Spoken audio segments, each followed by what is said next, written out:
Nani Darwish grew up being taught to hate at home, at school, and in her religion. Then she learned the truth and rejected Islam. She's with us to tell us how jihad now threatens America.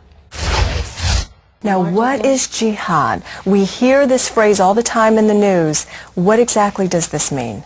Jihad is a religious holy war against non-believers. Non-believers in Islam. Yes, in Islam. And it's taught as a permanent war institution against Jews, Christians, and pagans.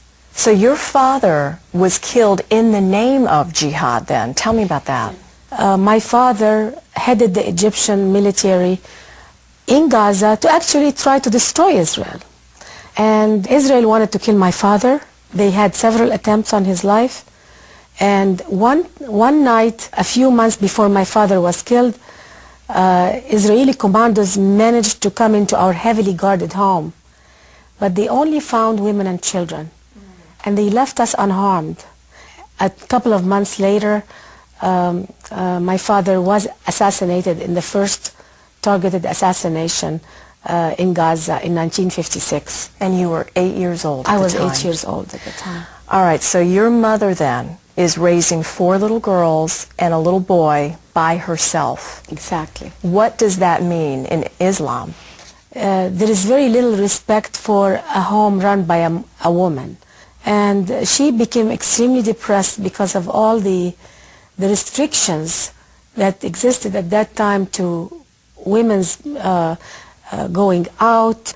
A woman is not allowed to date or have even fun without a husband. So really your mom's life ended at the same time. She was not allowed to really have her own life.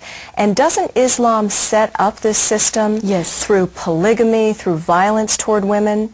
Explain that. The controls women's liberties. It's very oppressive for women. And for example, it gives the right for a man to marry up to 4 women. The Muslim marriage contract by itself is unfair for women because in it men have 3 more spaces to fill out by 3 more women. That's just hard to believe, and that sets up the women against each other. True? Exactly. And this is something that's so common in the Middle East, that women are very hostile to each other. They don't trust each other. They don't form organizations to better themselves or have common causes to fight for. And this is all because of the problem of polygamy. And polygamy, even though not every Muslim man, of course, has a 2nd or 3rd or 4th wife, but it's quite common. And but it's in the back of the mind of every Arab woman, every Muslim woman, that in time of trouble, my husband can solve a problem by marrying somebody else without even my knowledge. So there's no solid family structure. There is no solid family like the Judeo-Christian family structure, which is 1 man, 1 woman. A marriage is regarded as a holy matrimony between 1 man, 1 woman. Well, there was an interesting twist that happened that really led you out of this life and has led you onto the path that you are. And after the break... Well, is the Islamic faith a threat to our nation? Well, one woman says she knows Muslims living here in America who are intent on changing our political and religious beliefs to those of the Quran.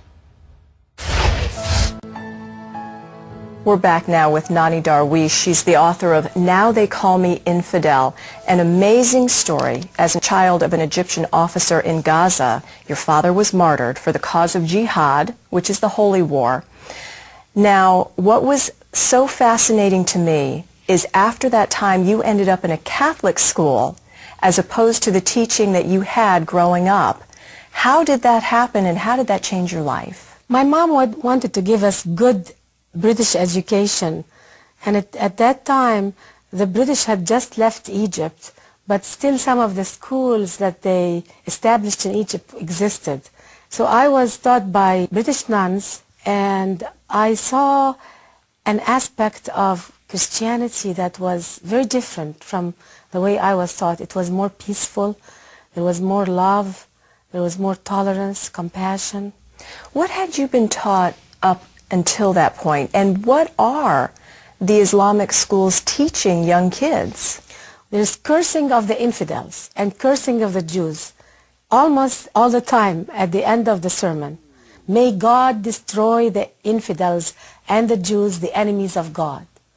We'd hear that very common, and believe it or not, it used to sound normal. It sounded normal. It sounded normal because when you grow up on it all the time, you think this is right. This is in the textbooks, isn't it?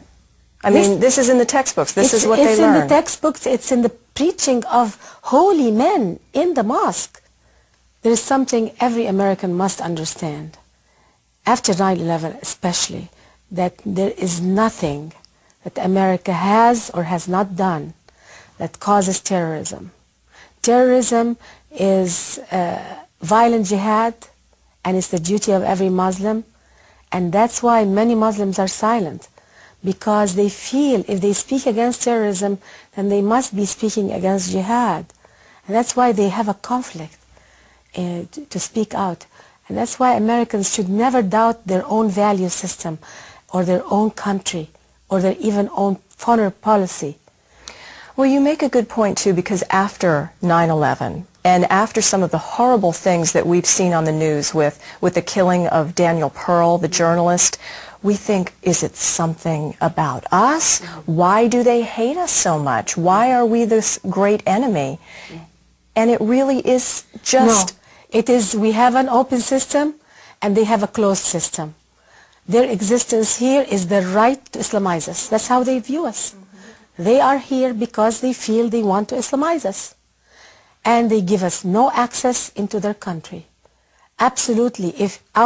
They consider non-Muslims as filth on their land. It's called negas.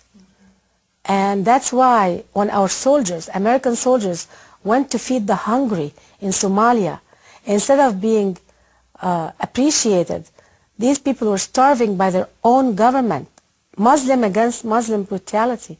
And America was in Somalia not because they want to occupy Somalia, they wanted to feed the hungry. And what did we get for this? We didn't get a thank you from the Muslim world or from the Arab street, but our soldiers were dragged and tortured and killed. What led you from the Islamic faith then to the Christian faith? It was a long journey. It wasn't easy because we grew up on shaming. In the Arab world, it's a culture of pride and shame.